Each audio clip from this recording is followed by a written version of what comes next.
Eu queria começar por contar uma história. ah, Falar de algumas coisas que nos vão ajudar a integrar aquilo que vamos ouvir da palavra de Deus. Uma história da minha infância, primeiro. Tinha eu 6 aninhos, ah, era o meu primeiro ano na escola primária. E havia um exercício, uma parte da classe, era um exercício em que era preciso repetir uma letra. Sabem esses exercícios, não é? Repetir, repetir, repetir, até o desenho da letra ficar ótimo. Então, acho que era a letra S, não me lembro muito bem. Mas nunca mais me esqueci desse episódio, porque eu, ao escrever uma das letras, eu enganei-me, aquilo ficou mal e eu fiz assim um risco, rasurei a sebenta e fiquei naquela, vou entregar isto a cada um, tinha que ir mostrar à professora. E eu fiquei, vou mostrar à professora isto tudo rasurado, se calhar ela não vai gostar. Então eu tive a brilhante ideia, com a minha inteligência já desde pequenino, de entregar, tapei assim com o dedo, tapei o rasurado. A ver, e entreguei assim, professora. E ela puxou-me assim o caderno e viu o rasurado, então, e para meu choque, ela deu-me assim 2 cachaços. Não sei se sabem o que é um cachaço. Não sabem o que é um cachaço? É assim, ó. Eu estou a dar com carinho, não é? Porque sou eu, não é? Mas ela não deu com carinho absolutamente nenhum. Não é? 2 cachaços assim, sem contar. Foi um choque, não sei o que é que foi mais chocante. Foi a dor ou foi o facto dela me estar a bater? Porque fui o primeiro a levar. Não é? Fui o primeiro a levar na turma. E, e foi chocante para mim. Queria contar outro episódio, mais recente e que não me envolveu diretamente a mim, mas que eu testemunhei. Eu há uns anos, há uns 3 ou 4 anos, estava no aeroporto de Faro, no Algarve, e ia apanhar o avião para o Porto e estava a passar, ia para o controlo, e passo e vejo uma família, um casal e uma criança pequena, um menino, devia ter para aí uns 3 ou 4 anos, e o menino estava a contorcer-se no chão, a berrar, a gritar, para toda a gente ouvir, a chorar, completamente perdido, né? Deitado no chão. E toda a gente a passar, a olhar, porque era um barulho. Né? E os pais estavam assim a pedir ao menino: por favor, levanta-te, por favor. Estavam assim, com muito carinho, o menino a contorcer-se no chão, a berrar, e os pais a pedir por favor, ao menino para se levantar. Ah, não sei. Não sei o que é que vocês acham disso. Para mim, para mim é estranho. Não é? Pedir a uma criança que está a fazer uma ganda birra, pedir, por favor, para ela se levantar. Se calhar iam perder o avião e a criança... Não é? Iam perder o avião por causa disso, não sei. Então, em 1900... E estas histórias são para ilustrar alguma coisa. Mas é importante enquadrar isto. Nós vamos falar de disciplina também. É importante enquadrar isto. Em 1946, um norte-americano chamado Benjamin Spock editou um livro. Publicou um livro chamado Meu Filho, Meu Tesouro. Em português é Meu Filho, Meu Tesouro. E esse livro tornou-se um best-seller. Vendeu 50 milhões de cópias, foi traduzido para 42 idiomas e o New York Times escreveu que foi o maior best-seller na altura em que foi publicado, o segundo maior best-seller. Qual era o primeiro? A Bíblia. Não é? O segundo maior best-seller a seguir à Bíblia foi esse livro do Benjamin Spock. E a mensagem dele era basicamente esta: mães e pais, vocês sabem mais do que o que pensam. E ele dizia isto no sentido dos pais darem liberdade aos seus instintos de ternura, aos seus instintos de carinho.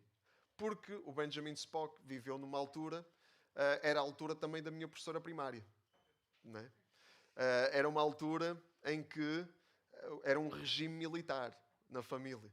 Ninguém podia responder quando o pai falava, ninguém podia pôr em questão aquilo que o pai dizia. Ai de alguém que pudesse em questão. Não é? Senão levava logo assim também um cachaço. Não é? Na maior parte, era este o regime geral, não é? Das famílias. E o Benjamin Spock veio falar contra esse tipo de educação, veio falar contra esse tipo de rigidez, não é? E dizer que as crianças precisam de ternura. Não é? Era uma altura em que havia a ideia de que não se podia dar muito mimo às crianças, não se podia dar muito carinho, porque senão a criança ia ficar mole, não é? Não ia ser um adulto seguro de si, ia ficar mole e dependente dos pais. Então era um bocado essa a filosofia. E Spock, e o Benjamin Spock veio falar contra isso. Não era o Spock do Star Trek, não é? Era outro Spock.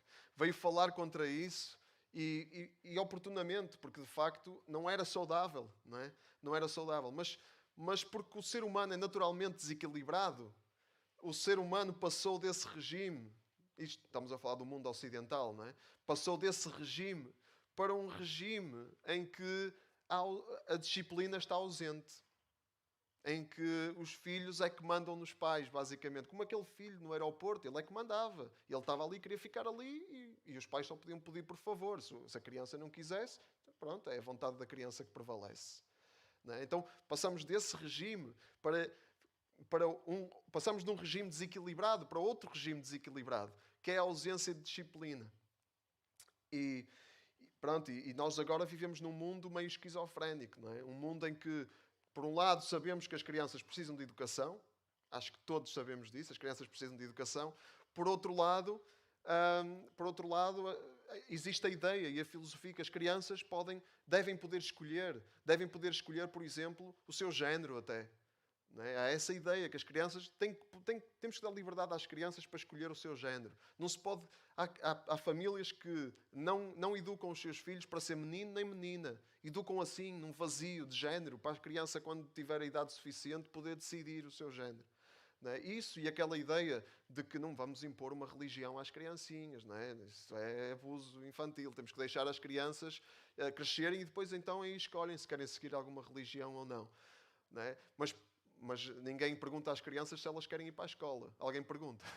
Não, toda a gente leva os filhos para aí, não podem escolher. É um mundo assim um bocado esquizofrénico.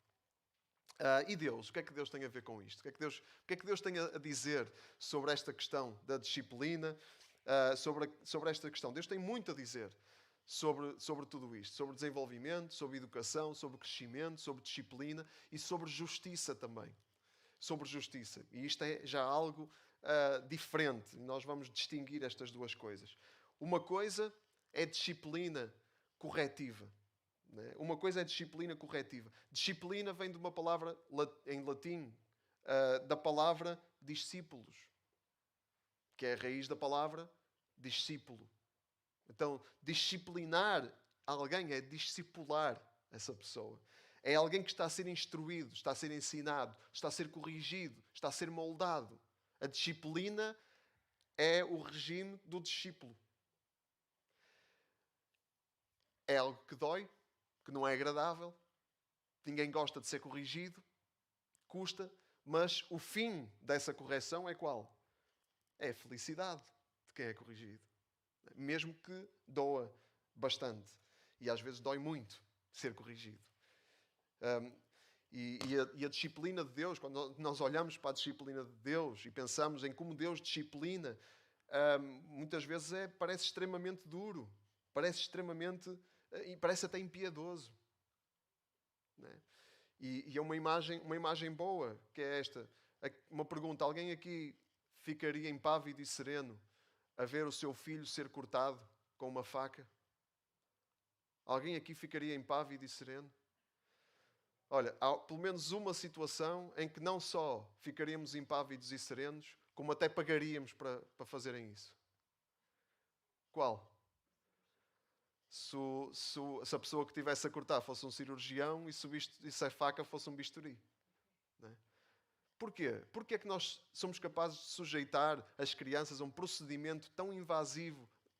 Há muitos tipos de cirurgias diferentes, obviamente, mas algumas delas são bem invasivas e até com riscos para a saúde, não é? Com uma anestesia geral e etc. Muito agressivo. E porquê é que nós sujeitamos as crianças a isso? E agradecemos agradecemos a oportunidade de sujeitar a criança a isso. Porquê? Porque nós acreditamos que é para bem. Acreditamos que é para bem da criança. Acreditamos que é para a felicidade da criança, embora seja algo extremamente agressivo, extremamente duro. Deus é assim. Deus é capaz de causar grande dor. Deus é capaz de permitir que grande dor venha sobre a vida dos seus filhos.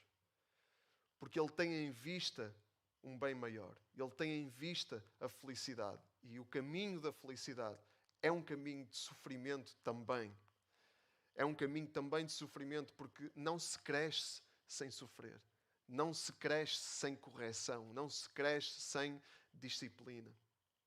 Sem disciplina, o que acontece é que as pessoas nunca amadurecem. E aquele menino no aeroporto, não sei se aquele era o modo normal, mas aquele menino o mindset dele, o chip dele, era o que estavam a transmitir-lhe era tu podes ter aquilo que tu quiseres.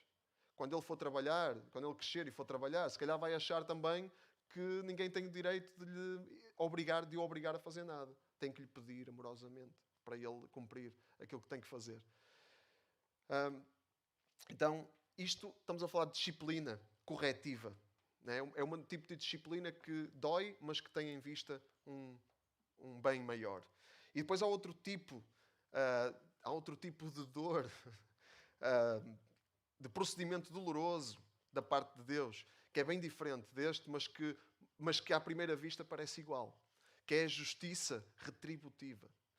É a justiça retributiva e, neste caso, punitiva, porque causa dor. Né? Punitiva, de castigo. E este é o tipo de justiça, a imagem é um juiz num tribunal. Esta é a imagem. E nós sabemos que Deus também é juiz. Sabemos disso. Então esta imagem de um juiz a julgar um réu e a condenar um réu. Outra história da minha vida, hoje estou a falar muito de mim, mas são histórias que me vêm à mente para ilustrar o que eu estou a dizer. Eu, antes de conhecer Jesus, na minha antiga vida, eu fui apanhado a conduzir alcoolizado. Tive um acidente até. A polícia veio, eu fiz o teste, tinha álcool, bastante. O que é que me aconteceu? Fui a tribunal, fui julgado, fui condenado e cumpri a pena. Né? Cumpri a pena, fiquei sem carta durante algum tempo, tive que pagar uma multa. Então, e porquê é que o juiz fez isso? Ele estava preocupado, o fim do juiz era o meu crescimento pessoal.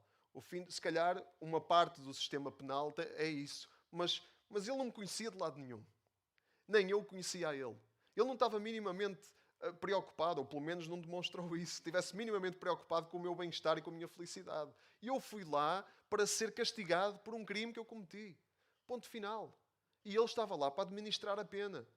Não mostrou a mínima empatia. Nada. Ele só aplicou a justiça. Porque ele era um juiz. E Deus, Ele também aplica a justiça como juiz. E muitas vezes, sem o fim de corrigir. Não é uma questão de disciplina para a felicidade, é só uma questão de administrar justiça. Claro, nós vamos ver que as duas coisas sobrepõem-se um pouco. Né? E uma coisa que nós temos que perceber é que as duas coisas são feitas em amor. A disciplina corretiva do pai que corrige o filho para o moldar e para o aperfeiçoar, e a justiça punitiva do juiz que condena o réu, porque o réu cometeu um crime e tem que ser condenado, as duas coisas são feitas em amor. Isto temos que entender. A disciplina corretiva é feita em amor, porque é um pai que ama o seu filho. Então, é amor pelos filhos que estão a ser disciplinados e corrigidos. A justiça também é feita em amor. Mas principalmente é em amor de Deus pela sua própria santidade, pela sua própria justiça, pela sua própria glória. É zelo de Deus pelo seu caráter. Porque o seu caráter está em jogo. Está em jogo se a justiça não é feita. Então é amor de Deus, nós temos que entender isto. Nós não somos o centro de Deus. Deus é o seu próprio centro. porque Ele é o centro de todas as coisas. Então Deus ama mais a sua própria santidade e a sua própria glória do que nos ama a nós. Nós temos que entender isso. E nós temos visto estes dois tipos de procedimento doloroso da parte de Deus. Nós temos visto isso nos profetas menores, né? Com os livros que nós andamos a estudar. Temos visto o turbilhão a acontecer com estes dois propósitos. E os profetas anunciavam então estas duas coisas. Eles anunciavam, por um lado, a disciplina corretiva. Eles anunciavam Deus como um pai que quer levar o seu povo, corrigir o seu povo e levá-lo para o caminho da vida, que aplica um procedimento doloroso, uma cirurgia, para os levar, para os curar e levar para o caminho da vida.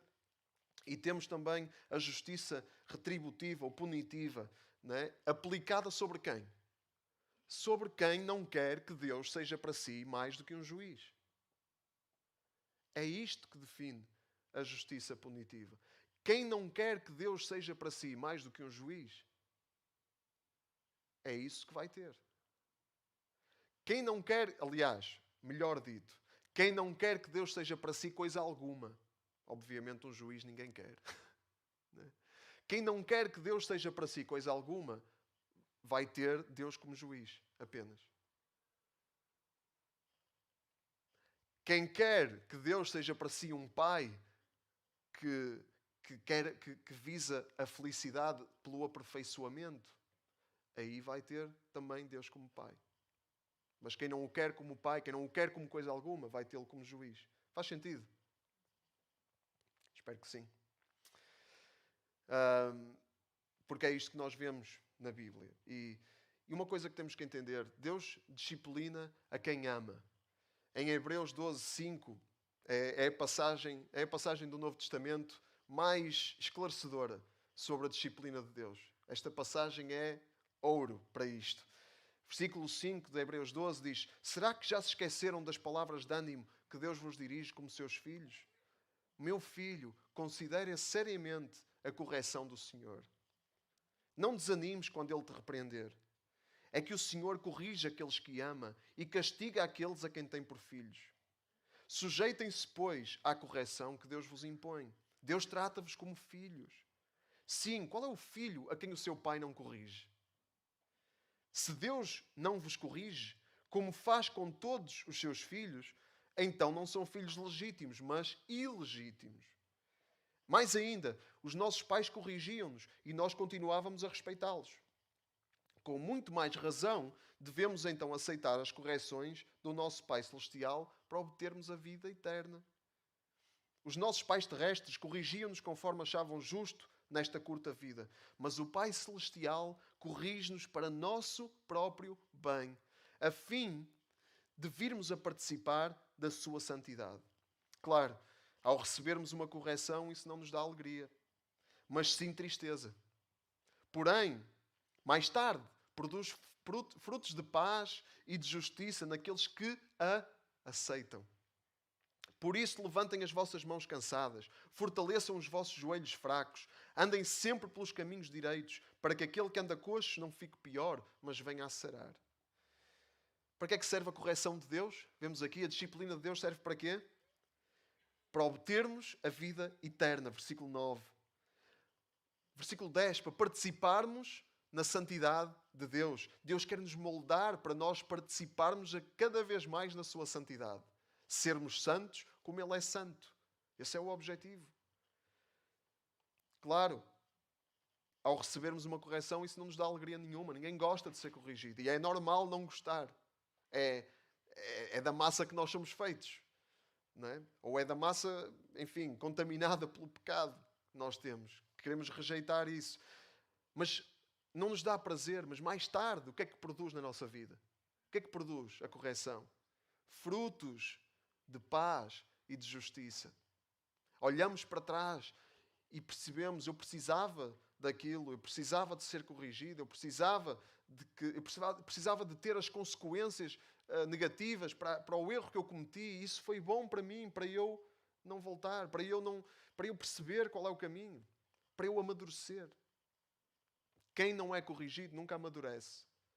Vai sempre ser um menino, vai sempre ser, vai sempre viver sem consciência, não é? Sem consciência.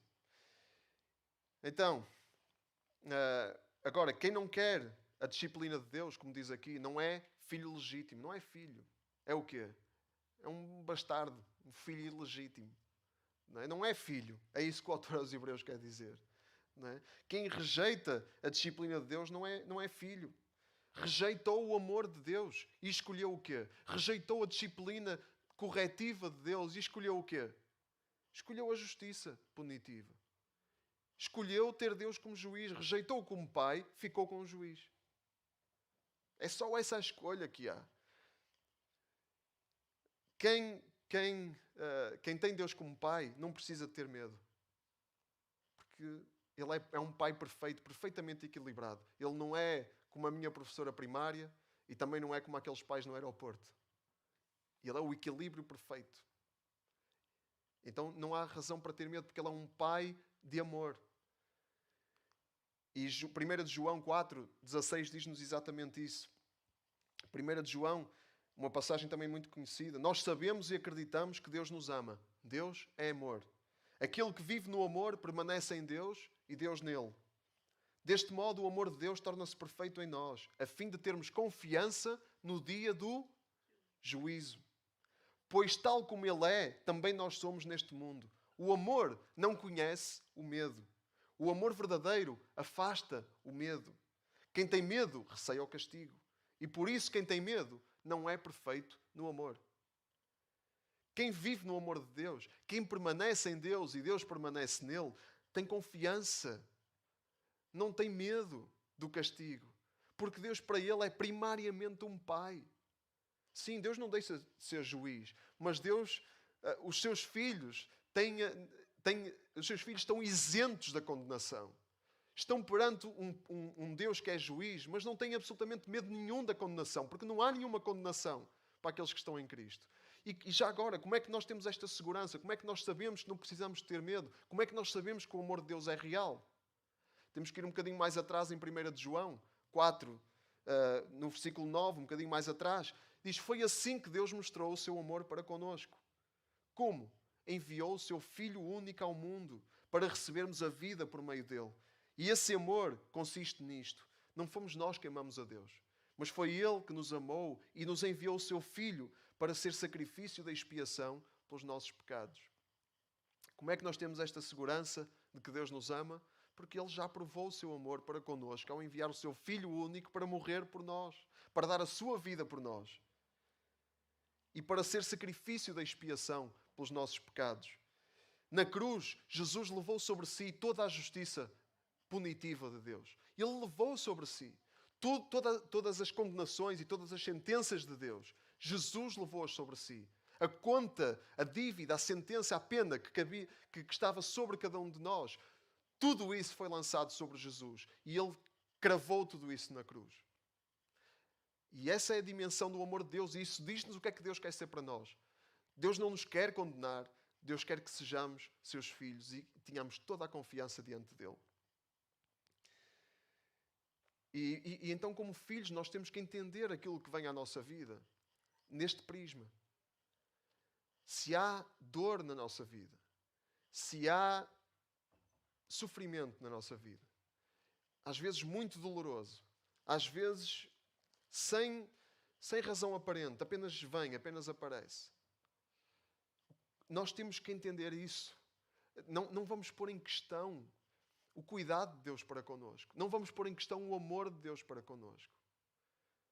Vamos perceber que através da dor e do sofrimento nós vamos aprender a obediência. Como Jesus aprendeu. Não é? O autor aos Hebreus diz isso. Ele aprendeu a obediência por tudo aquilo que suportou, por tudo aquilo que sofreu. Obviamente Jesus era perfeitamente obediente. Mas ele teve esse caminho. Jesus fez esse caminho. Ele levou com toda aquela dor, aquele sofrimento. Ele abraçou a cruz. E Ele diz-nos a nós também para abraçarmos a cruz. Ele diz, toma a tua cruz. Abraça isso. Eu sei que eu estou a falar de coisas absolutamente transcendentes. Isto é completamente sobrenatural. Ninguém gosta da dor. E eu digo isto com muito temor, porque eu também não gosto de dor e não quero. Eu não quero sofrer.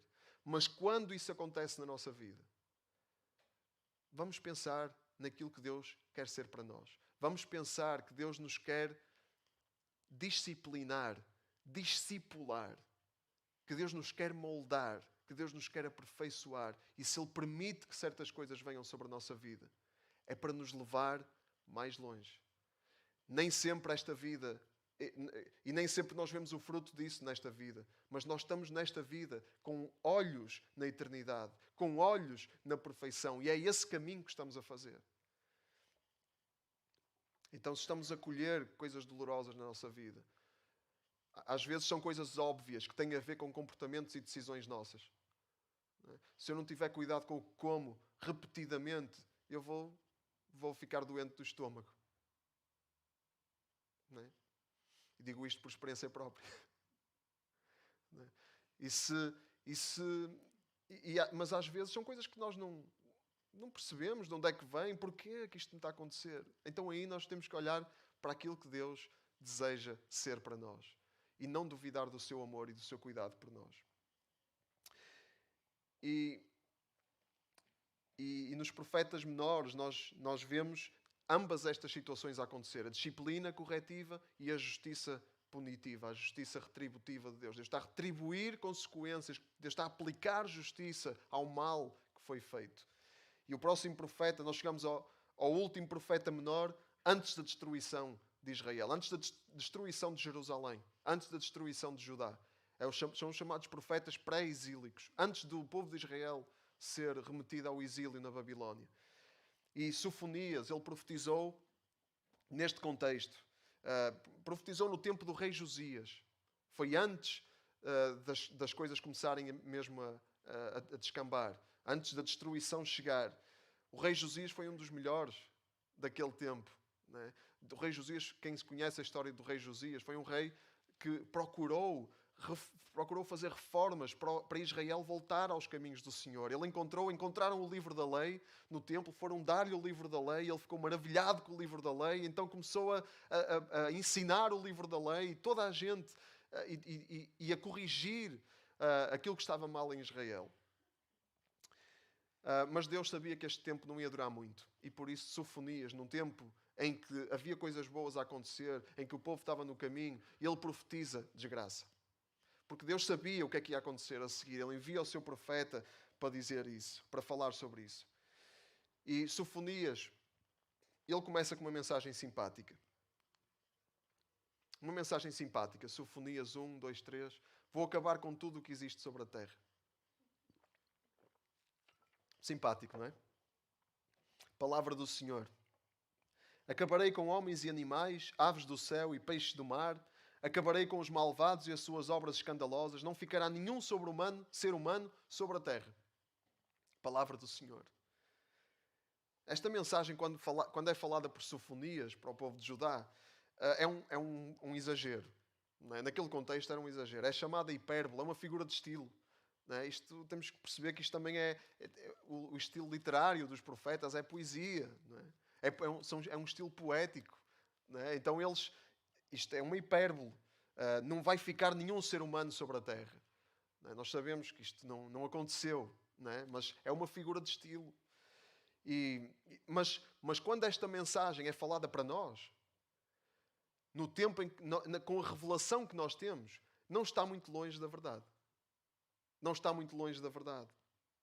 Porque a verdade, nós conhecemos a revelação da Bíblia e vemos que Deus, Ele vai destruir tudo o que há sobre a terra e vai criar novos céus e nova terra. E Ele está a dar tempo para que, antes disso acontecer, as pessoas todas se arrependam. Porque é vontade de Deus que todos se arrependam. Está escrito em 1 Timóteo. Não é? E Ele está a dar tempo para isso.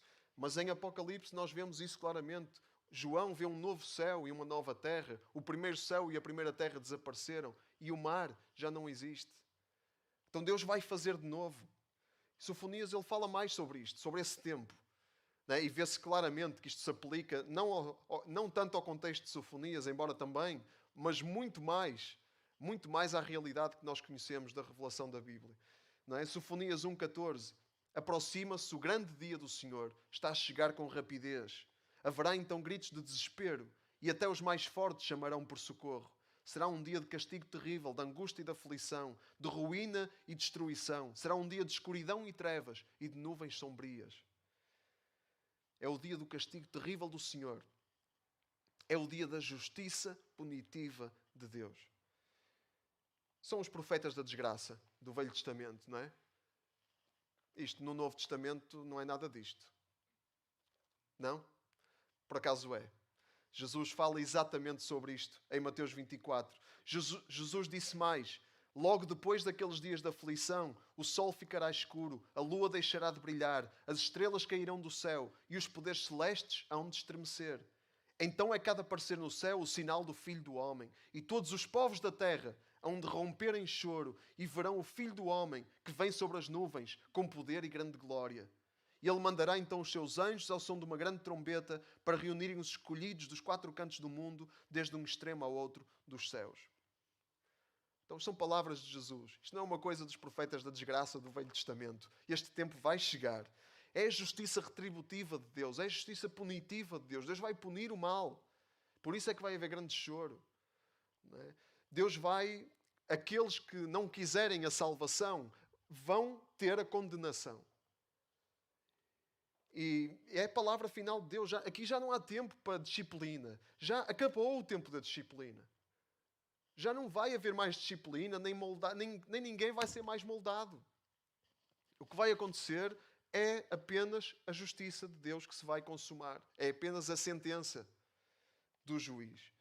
Mas enquanto há tempo, nós podemos escolher Deus como Pai. Nós podemos escolhê-lo como Pai. Nós podemos nos submeter à sua disciplina. Não temos que ser condenados. Nós podemos escolher ser salvos. E Sofonias 2 diz isso. Sofonias 2, versículo 1. Juntem-se e agarrem-se bem, ó gente desprezível, antes que apareça a sentença e vos arrebate como a palha de um só dia. Antes que vos apanhe o fogo da ira do Senhor e que o seu castigo caia sobre vós. Procurem o Senhor, ó gente humilde, vós que cumpris os seus mandamentos. Procurem ser sempre justos e humildes para poderem ser poupados no dia da ira do Senhor. Então há tempo. Há tempo. Este é o tempo do arrependimento. Esta é a oportunidade que Deus dá para ninguém ser condenado, mas todos poderem ser salvos. Porque em Jesus Cristo há salvação. Nós podemos escolher isso. E Deus para nós passa a ser um Pai e não mais primariamente um juiz. Passa a ser um Pai que exerce a sua disciplina, a sua correção sobre nós para nos levar até à nossa felicidade. Para nos levar num caminho de alegria. Para nos fazer colher frutos de paz e de justiça. Então é isso que Deus quer ser para nós. Quem tiver a humildade de reconhecer que precisa de salvação e reconhecer Jesus Cristo como o Senhor e Salvador da sua vida, será salvo. É simples. O seu único Senhor e Salvador. Porque não há mais salvação debaixo do céu em mais nenhum outro nome, a não ser no nome de Jesus Cristo. E no resto do capítulo 2, Sofonias fala da parte de Deus a nações que não vão ter... são nações que têm o seu julgamento anunciado. Deus avisa estas nações. Desde o oeste, em Gaza, até Moab no leste, da Etiópia no sul, até a Síria no norte. Né? A todas as nações é anunciado isto. É um aviso... mas nós sabemos, pela Bíblia, nós sabemos, por exemplo, no livro de Jonas, que Deus envia Jonas a falar ao Império Assírio, a falar a Nínive, a falar com uma mensagem deste género. Nínive vai ser destruída. Em 40 dias Nínive vai ser destruída. Ele não disse arrependam-se. Ele só anunciou a justiça de Deus. Mas o que é que eles fizeram, o povo de Nínive? Arrependeram-se, ouviram a mensagem, arrependeram-se. E o que é que Deus fez? Poupou-os. Então este aviso é um aviso de justiça, de justiça punitiva de Deus, mas ao qual nós podemos escapar mediante arrependimento, mediante humildade. E esta disciplina corretiva é o intuito primordial de Deus. É isto que Deus quer. Deus quer ser pai. Deus quer ser pai e não apenas juiz. E vamos entender isto. Vamos entender que Deus, Ele quer partilhar o seu amor. Ele quer partilhar o seu coração connosco. E por isso é que Deus diz à cidade de Jerusalém, em Sofonias 3, eu destruí nações inteiras, 3:6. Eu destruí nações inteiras, deitei por terra as suas torres, enchi de escombros as suas ruas para que ninguém passasse por elas, arrasei as suas cidades para que ninguém mais habite nelas. E eu pensava, talvez agora ela me vá respeitar e aceitar os meus ensinamentos. Ela quem? A cidade de Jerusalém. Desta maneira não será destruída quando tiver que lhe pedir contas. Então este é o intuito de Deus. Não ter de destruir. Deus não tem qualquer prazer em condenar. Deus não tem qualquer prazer. Deus não tem prazer na morte do ímpio. Nunca tem. Infelizmente, Jerusalém continuou a pecar, e tanto que o profeta diz, os seus habitantes até madrugavam para cometerem as suas maldades. Não só não arrependeram, como ainda foram mais zelosos na sua maldade. Então Deus envia o exército babilónico pela mão do rei Nabucodonosor para varrer a cidade e exercer a sua disciplina, com promessa de restauração, com promessa de que Deus ia continuar a cuidar deles, com promessa de que Deus não os ia deixar sozinhos, porque Ele é um pai que mesmo quando disciplina, e mesmo quando a disciplina é dura, Ele não abandona os seus filhos.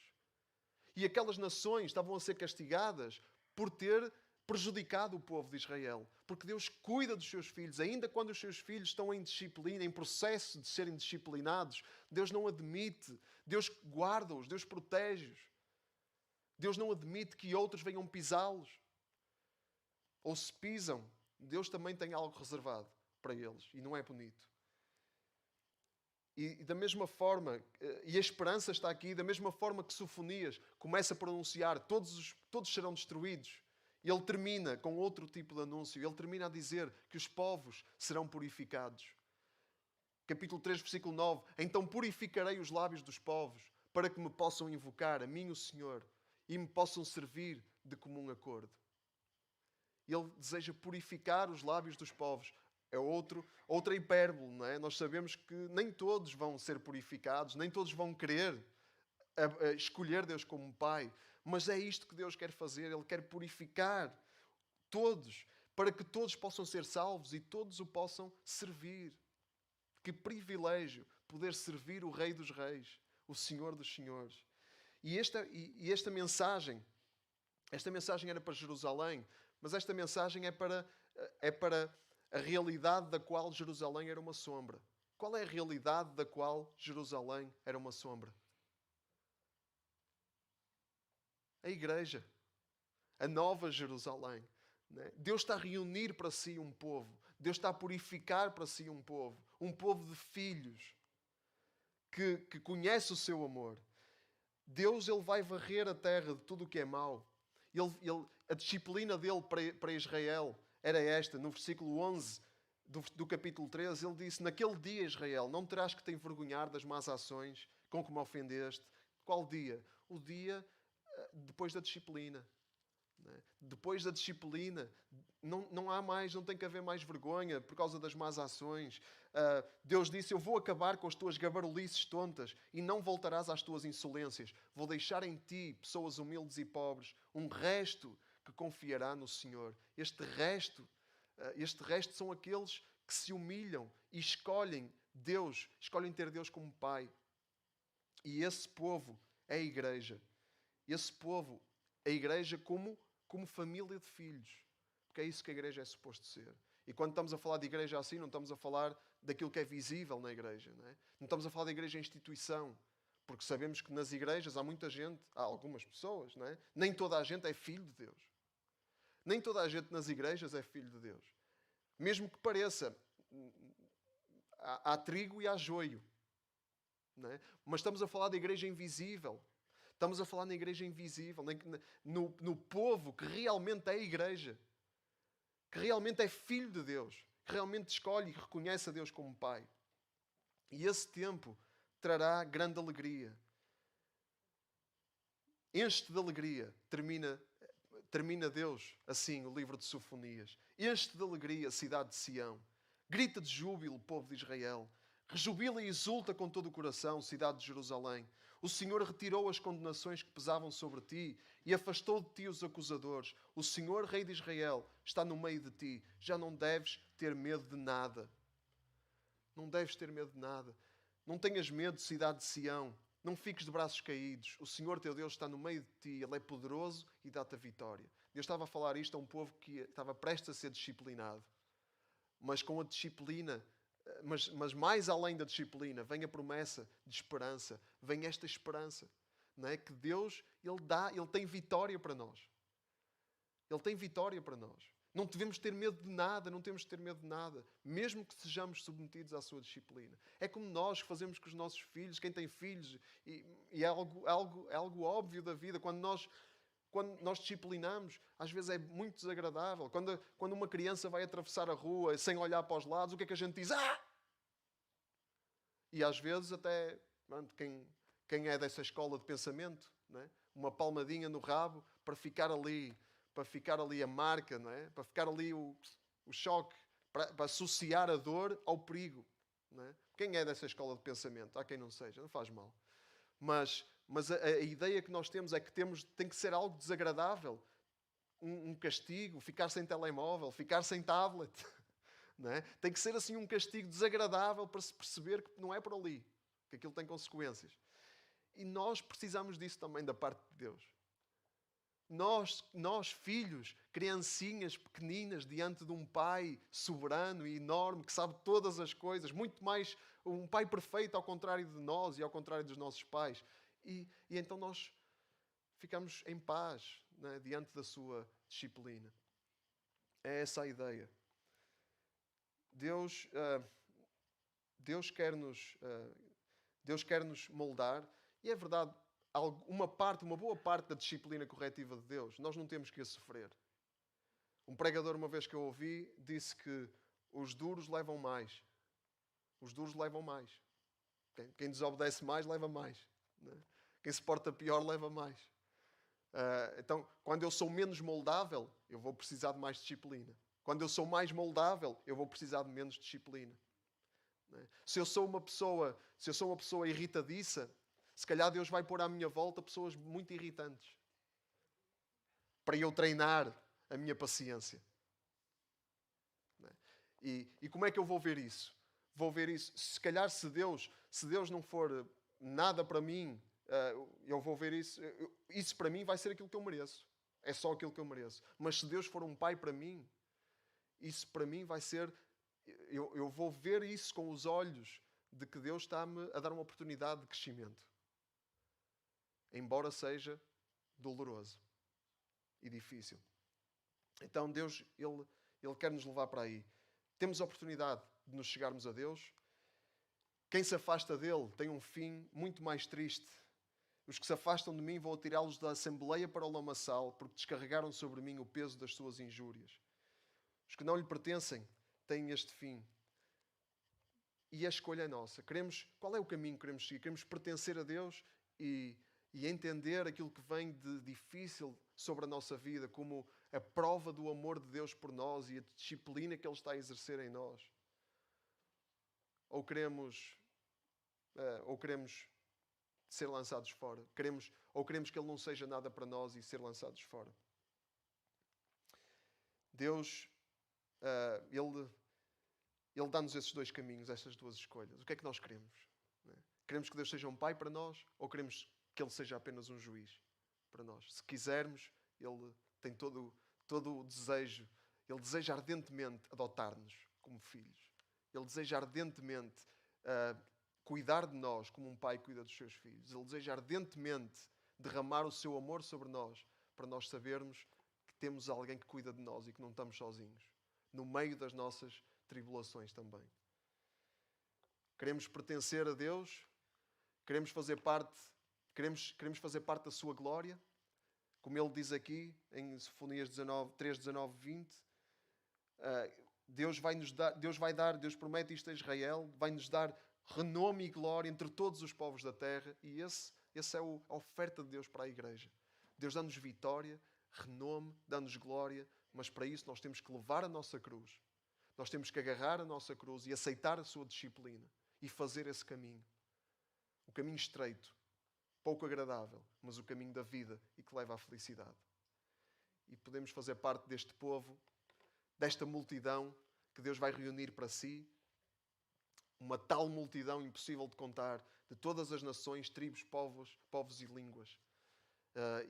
Este povo que é a igreja, um povo que João viu em Apocalipse, estavam de pé, vestidos de branco, diante do trono, diante do Cordeiro, tinham ramos de palmeira nas mãos e diziam com voz muito forte: a salvação pertence ao nosso Deus, que está sentado no trono, e ao Cordeiro de Deus, Jesus Cristo. Man, podemos fazer parte disto e desejamos muito fazer parte disto. Amém? Vamos ficar de pé e vamos orar. Eu queria dar algum tempo para nós refletirmos sobre a mensagem e podemos ouvir Deus, podemos ouvir a voz de Deus, podemos ouvir o seu Espírito a falar connosco. Também fazer uma retrospectiva, olhar para a circunstância da nossa vida e entender que Deus continua a cuidar de nós, ainda que estejamos a passar por tempos muito difíceis. Deus não deixa de cuidar. Amém. Quem quiser fechar os olhos e termos um tempo de introspecção, de ouvir Deus.